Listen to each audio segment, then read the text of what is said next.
Os mortos podem mediar alguma coisa ou alguém? É o que nós vamos ver agora neste bloco. Roshi Ezra, podem os mortos mediar ou interceder? Eles podem ser consultados para alguma coisa? Não podem. Por quê? Primeiro porque eles estão inconscientes, como nós já falamos anteriormente. Me permite uma intervenção. Por favor. Eles podem ser consultados, Sim. só que não vão dar resposta nenhuma. É verdade. Não vai ter nenhuma resposta. É verdade. Eles, consultados pode. Você pode consultar até, foi bom que o senhor falou, pode consultar até uma flor. Posso perguntar, flor, como é que vai o dia hoje? Eu consultei a flor. A flor vai me dar alguma resposta? Não vai. Né? Então, consultar os mortos é possível, inclusive eu sei que o senhor falou isso por causa da Torá. Porque a Torá diz, não haverá entre ti ninguém que consulte os mortos. Né? Consultar é possível. Ter resposta dos mortos não é possível, porque eles estão mortos. Né? Agora, foi bom que o senhor falou isso, porque eu quero, inclusive, citar aqui um exemplo, que é ver as pessoas que estão lá, inclusive de outras religiões, né, têm o costume de interceder a imagens, por exemplo, de escultura. Né? Tá lá Maria, o que eles chamam de São Paulo, né? Shaul HaShaliach foi promovida São Paulo, né? São Pedro, São Jorge. São Jorge, aquelas coisas. Bom, em primeiro lugar, a pessoa que pratica esse ato, ela está praticando duas transgressões graves. Uma, a idolatria, porque ela está se prostrando e está conversando, está intercedendo por uma estátua. Está pedindo, tá a um pedindo outro, que né? que não fala, não vê, como diz o livro dos Salmos. Agora, ela está praticando o segundo pecado, porque aquela estátua, aquela imagem, aquela foto representa alguém que já morreu. Então a Torá chama isso de necromancia, que é conversar ou manter contato mental, visual ou conversação com uma pessoa que já morreu. Então, agora essa pessoa não poderá obter nenhuma resposta dos mortos. Por quê? O apóstolo Paulo, falando a Timóteo, ele nos diz o seguinte, primeira carta de Paulo a Timóteo, versículo 5 do capítulo 2. Porque há um só Deus e um só mediador entre Deus e os homens, Jesus Cristo, homem. Yeshua HaMashiach é o único mediador, né? Yeshua está vivo, por isso que ele pode ser mediador. Ele está consciente, né? Ele subiu aos céus, ele está juntamente com o Pai. E falando ainda na mesma carta a Timóteo, capítulo 4, verso 1, Paulo fala, mas o Espírito expressamente diz que nos últimos tempos apostatarão alguns da fé, dando ouvido a espíritos enganadores e a doutrina de demônios. Neste caso, se eles não podem mediar, não podem interceder pelos vivos, mas podem ser consultados. Uma vez consultados, Roshi Shai, quem responde por eles? Faltou essa parte na nossa explicação, né? Porque nós falávamos aí que eles podem até ser consultados, mas não vão responder, né? Mas existe alguém que responde por eles.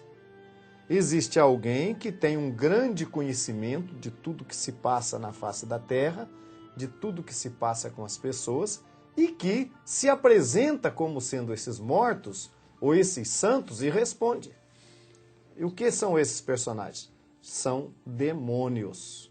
São espíritos enganadores que se fazem passar pelos mortos.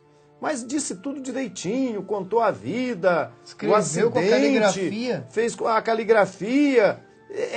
Não é. Porque um anjo caído, um demônio, ele sabe fazer tudo direitinho.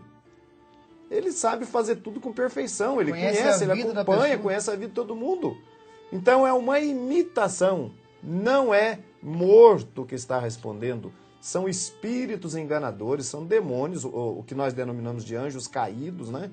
Que se fazem passar por mortos e que respondem em nome dos mortos. E que responde também por trás dos ídolos. Né? Shaul HaShaliach fala que os que adoram ídolos adoram os demônios e não a Deus. Nesse caso, como que eles conseguem então fazer tudo, inclusive até caligrafia, como o Roshi Ezra colocou aqui, até caligrafia, falar com a mesma voz? E a gente ouve muitos depoimentos de pessoas, contou um detalhe que só ele sabia. Como que isso acontece? Agora, inclusive, Roshi Lumiero, a pessoa, essa questão da caligrafia, ela acontece através de um fenômeno que as pessoas chamam de psicografia, né? Que é quando a pessoa recebe uma suposta entidade, né? E através da recepção dessa entidade, a pessoa então faz uma caligrafia semelhante à da pessoa que havia morrido. Agora, veja bem, é um caso de possessão, né? Claro, de possessão demoníaca, em que essa entidade demoníaca se apossa de alguém, né? No caso aquele, o mediador, né? Que eles chamam de médium, né? Até porque vem da palavra mediador, né? E que escreve. Então, na verdade, é uma maneira de forjar. E a mesma coisa aconteceu, Roshishai, também no caso de Shimuel, de Shaul, que foi consultar uma necromante para chamar o espírito de Shimuel, do profeta Samuel, e que supostamente aquele espírito falou. Falou pela boca de quem? Falou pela boca da própria necromante. Então, na verdade, são demônios que falam por pessoas para enganar as pessoas que estão por aí. Me diga uma coisa, o que a gente espera, o que a gente pensa, o que o telespectador pensa de uma manifestação demoníaca? Não teria que ser, por exemplo, quando um demônio se manifesta numa pessoa, falando coisas terríveis, palavrões, xingando, fazendo mal, não é? E como é que... Eu acho que uma das coisas que enganam essas pessoas, porque esses tais espíritos, tem uma parte deles que só falam coisas boas, né? Dando conselhos, ensinando medicamentos para a pessoa ser curada, só falando coisas boas. Como é que a pessoa, por exemplo, o telespectador, vai chegar à conclusão que é demônio, sendo que está falando só coisas boas? O que a Torá diz a esse respeito? Tem como a gente identificar se o espírito é maligno ou não, sem ser pelo que ele está fazendo? Primeiro que essas coisas que esses espíritos dizem, na maioria dos casos, não resolve o problema das pessoas. Porque, veja bem, se um demônio fala assim através de alguém, olha, você tem que fazer boas ações, você tem que ser uma pessoa boa, não é verdade? Ou ele fala assim, olha, você tem que perdoar a sua irmã, você tem que perdoar o seu pai e sua mãe. Ele falou uma coisa verdadeira? Falou. Você perdoa o seu pai e sua mãe, você faz coisas boas, você pratica boas ações, ajuda os pobres. Para a sua salvação, resolveu o seu problema? Não resolveu. Agora, outra coisa também é que a Bíblia nos manda testar os espíritos, né? Então, o profeta, por exemplo, que falar e alguma coisa vir a se cumprir, tem toda uma série de requisitos que a Torá nos diz. Outra coisa, que eles não podem ensinar contra a Torá. Agora, se esses espíritos são tão bons, por que eles não dizem para as pessoas fazer coisas que são essenciais à Torá, por exemplo? Sobre a guarda do Shabat, por exemplo, sobre as comidas impuras, sobre coisas essenciais. Agora você vê que eles falam coisas morais, mesmo as coisas que não resolvem os problemas das pessoas, para questões de salvação, para questões de eternidade. Não, e falam também coisas que comprometem. Por exemplo, a doutrina da reencarnação é uma doutrina espírita. Exato. Que é ensinada por esses espíritos a reencarnação. Agora, a reencarnação faz o quê? Faz com que a pessoa acredite que a purificação dos seus pecados vem através de sucessivos nascimentos. Exato. Nesse caso aqui, eu estou querendo entender de que a ação desses demônios que respondem passando-se pelos mortos, eles estão como que reforçando doutrinas pagãs e que também advêm deles, nesse caso, reforçando essas doutrinas para que as pessoas se firmem mais ainda no erro. Exatamente. E não cheguem ao conhecimento do Deus verdadeiro, do verdadeiro caminho dele. Então, eles ensinam coisas boas, como disse o Rocheza, coisas morais, né? Para que as pessoas se iludam. Porque é óbvio, se um espírito desse chega numa sessão dessa, ensinando coisas ruins, um bom contingente de pessoas não vai... isso aqui não serve, isso aqui... Tanto é que tem várias linhas dessas religiões assim que consultam os mortos. Tem aquelas da pesada mesmo, e tem a boazinha, que também engana, que supostamente está ensinando coisas boas, mas que está negando a palavra do Eterno, ensinando uma reencarnação como um meio de purificação do homem, que o homem vai, através de sucessivos nascimentos, se purificando e um dia ele vai estar perfeito. Então, para que Yeshua morreu?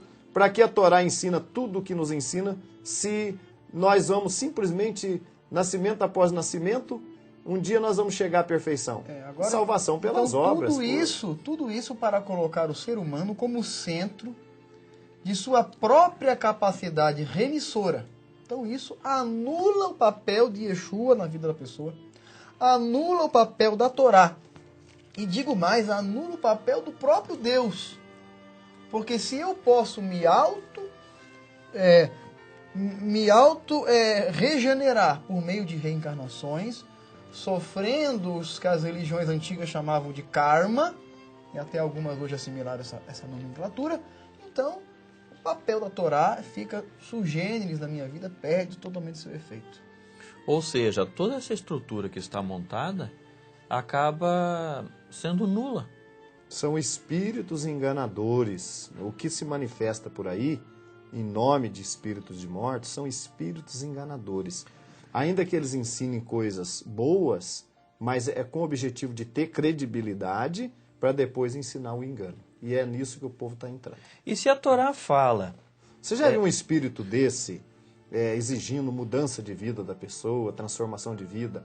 Quando uma pessoa dessa que chega atrás de um curandeiro desse aí, buscando ali uma cura, além da cura, ele diga para ele, você tem que mudar de vida, você tem que abandonar a prostituição, adultério, a corrupção, a mentira, a vida desleal? Não. Ele está ali, ele deixa ali a sua oferta de valor ali e recebe a sua bênção e vai embora. É isso que o homem quer. E o maligno, o diabo e seus anjos dão exatamente aquilo que as pessoas estão querendo. Aí elas falam assim, olha, você precisa seguir o seu coração. Né? Seguir o coração muitas vezes representa praticar adultério. Você precisa seguir o seu coração, adulterar sua esposa, seu marido. Só que usa outras palavras, né? De forma de ludibriar essas pessoas. Tá, com base nisso, se a Torá dá para nós essa ideia de que os mortos não têm motivação nenhuma, eles estão inativos, eles estão dormindo. A Torá já diz isso para nós. Exato. Por que ela diz também, não haja entre vós ou no meio de ti quem consulte os mortos? E como a gente já falou, então, consultar os mortos é possível. Obter resposta dessa consulta dos mortos não é possível. É outra história. Exato, eu posso consultar... Não, até porque era uma prática... Pagã. Desde aqueles tempos antigos, era uma prática se consultar os mortos, era uma prática das nações pagãs. Então Deus disse, para o meu povo não é permitido isso. Exato. Né? Não é que morto respondesse. Exato. Deus não queria o povo dele. Deus quer que o povo dele consulte a ele. A palavra dele tem todas as respostas para o que nós precisamos. A mesma coisa assim, dando um exemplo aqui, didático para o telespectador, você passa o seu filho está conversando com um boneco. Faz pergunta para o boneco, ô boneco, o que eu faço? Bonequinho. Aí você passa pro seu filho e fala, filho, eu não quero mais você fazendo pergunta pro bonequinho. Ou consultando o boneco. Você está dizendo que o boneco vai responder? Ele não. Você está mandando ele não consultar. Então, certo. A Torá manda não consultar. Né? Mas ela não sugere em momento algum que as pessoas vão obter resposta dos mortos. Agora, como o Rosh Hashai falou, elas vão obter resposta sim. Só que dos demônios. Né? E nós temos... algum texto na Torá que nos reforce isso, ou alguma passagem que nos reforce isso, e que nós não devemos consultar, mas além disso, deve existir uma punição para algo tão errado. Exato. Então deve existir alguma punição. E quais as punições que cabem? Na época da Torá, a punição para a necromancia era a mesma da idolatria, que era apedrejamento. É a morte, a pena então. De morte. A né? morte. E eu tenho dito, né? Mas nos dias de hoje nós não podemos matar as pessoas. Não, de jeito nenhum. Não nos é permitido isso. Eu tenho dito duas coisas. Primeiro, o que acontece então com as pessoas que se dão a essas práticas? Então, interceder aos mortos, usar um morto como mediador, ou quem consulta um morto.